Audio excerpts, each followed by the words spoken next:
Alright. Taking a break from the Batman vs. Teenage Ninja Turtles review series. Ring. Hello? Yes, I know. I said I was going to do Batman vs. Teenage Ninja Turtles before I went on to other things. The truth is, I've tried to watch it twice now. Couldn't get into it. I couldn't pay attention enough. I will eventually get to it though, because I need to finish that whole review series, but I'm on a break right now. Just doing random reviews until, I don't know, until December begins, I guess. I need a break from doing a bunch of linked stuff, so, yeah. Yeah, I'm going to do this one. Yeah, goodbye.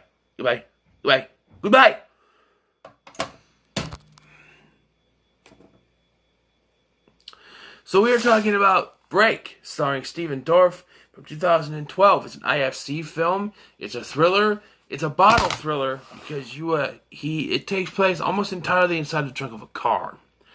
Dorff plays FBI agent or special agent Jeremy Raines of the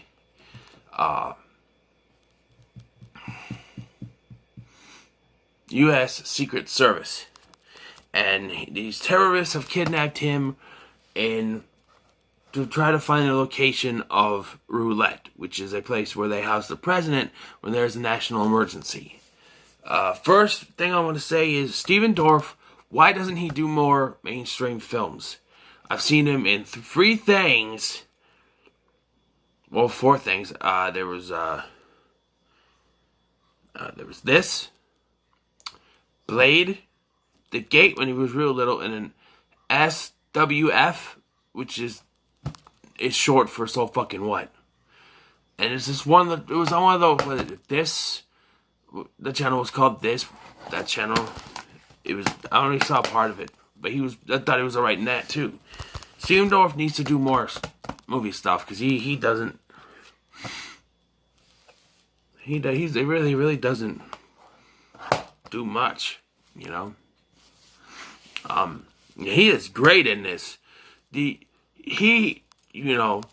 think, if you think of, you have a movie where it has to be carried by mostly one actor throughout the entirety of the film, would you ever think Stephen Dorff? Off the top of your head, you had to name someone to do it. Would you say The Rock? Or Keanu Reeves? Or even Liam Neeson? In those type of movies. I mean, yes, you could say it's a ripoff of that movie Buried with Ryan Reynolds. But that came out the same year, or I don't know. But I hear that has a more abysmal ending, and it just has a downer ending to it. I tell you how much. It's a negative ending, and we'll get to the ending because it's kind of messed up. But I've never seen Buried, but I've read through the explanation on Wikipedia one time when they were comparing it to this, and it seems like this is the better movie.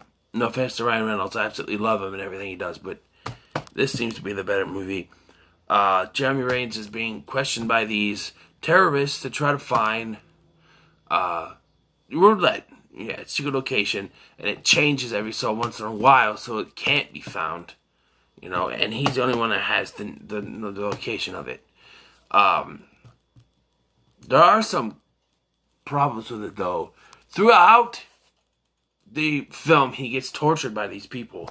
And one of the torture things is they put in a bunch of bees. Yeah.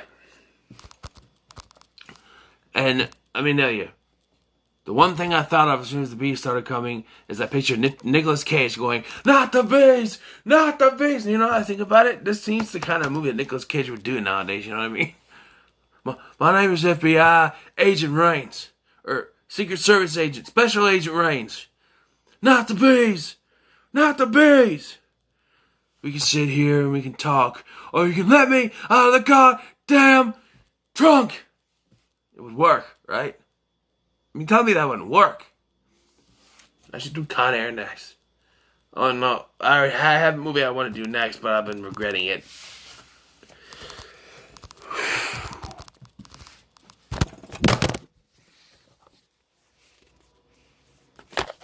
I don't know why that fell. But, so like I said, he's being tortured by his guys descendant bees. And he's, there's a radio, CB radio in there, and he's communicating to someone else. A guy named Henry. And he starts to yell at Henry. They put bees in here. I'm gonna go on anaphylactic shock. I'm allergic. Okay, now, from the point of view of the terrorists, you're trying to get information out of him. You think, oh, he's allergic to something, we can use that to get what we want. So, the way to do that, though, is to say, Agent Rains, we have a bunch of bees here. If you don't give us what we want, we will send them in and you will die from anaphylactic shock because we will not save you. Now, one thing, Stephen Dorff was going to say, go ahead and try it, pal. I'd rather fucking die than tell you. Sure. So they just send him in without doing that, and they can think that.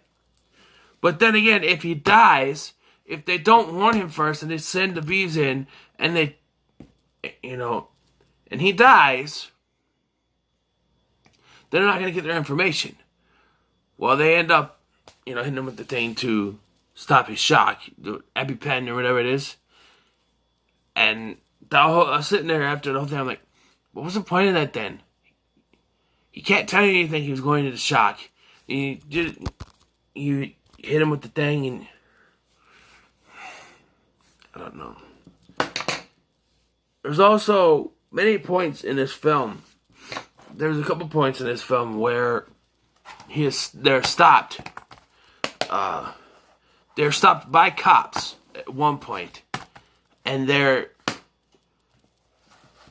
understand the twist. There's like a double twist at the end of this, but like it doesn't make sense while you're watching the film. It doesn't make sense. There's a point where they kidnap his wife, and she's in the car next to him. And now, like I said, there's a scene where they're pulled over by the cops. And he starts yelling, help, I'm in here, help, I'm in here. And then there's a shootout, and they run and they drive away. Right. And there's a crash, and he's stuck stationary for a while. But anyway, beyond that, the scene between him and his wife, they're communicating through the radio, right? And she says she's in an ambulance, and then police sirens start going off from his car, and he's like, yeah, you're in an ambulance, and I'm in a fucking police car. That doesn't make any sense. Because why would a police car get pulled over by the police? In the context of the story so far that we know, is that these are terrorists that have taken him and are driving away, right?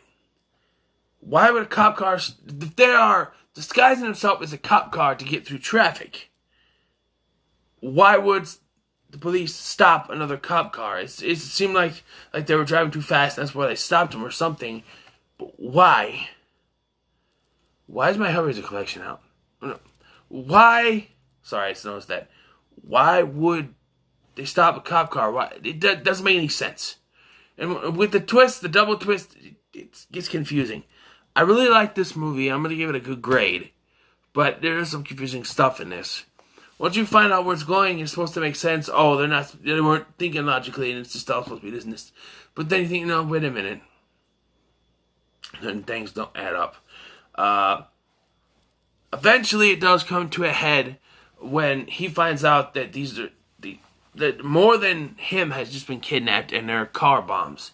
He gets in contact with his superior named Ben, and Ben tells him that there are car bombs going off everywhere. And Henry is one of them that explodes. And then, while he's talking, his box, he's in like a plastic box or whatever, a glass box or whatever you call it. And he gets, this liquid starts to fill up, and it looks like that, the guy he's talking to is supposed to be his ally, reveals that there's some kind of liquid explosive, and it will go up if he doesn't tell them the location of Roulette. So this guy who's supposed to be part of the Secret Service is in on it. Which you've seen that movies before, like White House Down. I love that movie. The vice president was in on that terrorist attack. So, this is someone sent to recruitment or whatever. But supposedly Jeremy is the only one that knows, even though there's supposed to be more car bombs. Well, then he's taken out, and this is the first twist. He's taken out of the car. He's confronted by a guy who says he's Henry. He has a gun. He pulls a gun. This is Jeremy. Pulled the gun. Stephen Dorff, whatever, pulls the gun. And he's told that this was all a test. His wife is there. Ben is there. It was all a test because they wanted to send him with the president on the Asia trip. To be, to have some secret security detail for the president. They wanted to give him that, but they had to make sure they could trust him. And it was all a test, basically. At the start of this, Jeremy was in debt to a mob boss of some sort. And that's what caused the problems with him and his wife. Well, by now, he's learned his lesson, and he wants to be back with his wife. They go to put him in an ambulance. He passes out. He wakes up in the ambulance, and they're taking him to the hospital. And there's a point where he asks his wife to remarry him again. He looks out the window. I'm sure that's out of order, but he looks out the window, and he sees the Washington Monument, which is where Roulette is in this film. And he smiles because they were close. And so then the wife asks, "Oh my God, is that it?" He's like, "It doesn't matter." She goes, "Is that it?" He kind of shakes his head. And then he asks her to marry him.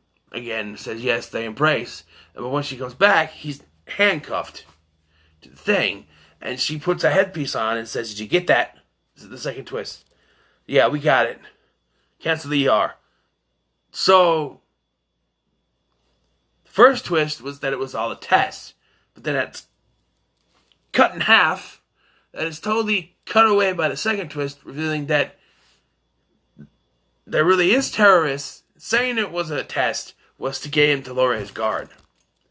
And now it's all going to go south, and everything is fucked up. And they put this gas mask on him, and he's going to die. How is that an ending?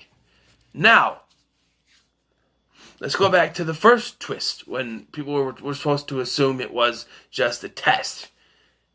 How extreme do these tests get? Because first of all, bees, if you're testing your agents, right? I know it's all, it's all bullshit at the end anyway, but like, from a perspective at that point in the movie, if it was supposed to be all a test, back to the bees again, why would you willingly endanger one of your agents just to make sure you can trust him? If I was Jeremy at that point, you would also think that's kind of terroristic. Because, terrorists kidnap people, they torture them, right? That's torturing them. Whether or not it's supposed to be a test, it's irrelevant at this point, because that would have been my one question. If it was a test, why did you try to kill me with bees? Why did you send bees in? And I'm sure Ben would be something like, "Oh, Jeremy, we never intended for you to die. We just wanted to see. We had every intention of injecting you, with an antidote of some sort. We never meant to put you in any real danger." But that's just my one little question. Why didn't he suspect something? Even when they told him it was a test, he seems a little bit suspecting at first, and then he quickly, warms up to it all being a test, but he should have suspected a little bit more, especially with the bees and everything.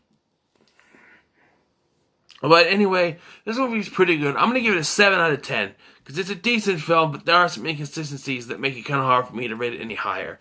So Break gets a 7 out of 10 for me. What are your thoughts on the movie Break? Let me know in the comments below. Like, share, and subscribe. And God help me with my next review. This review, it's staring me apart, Lisa!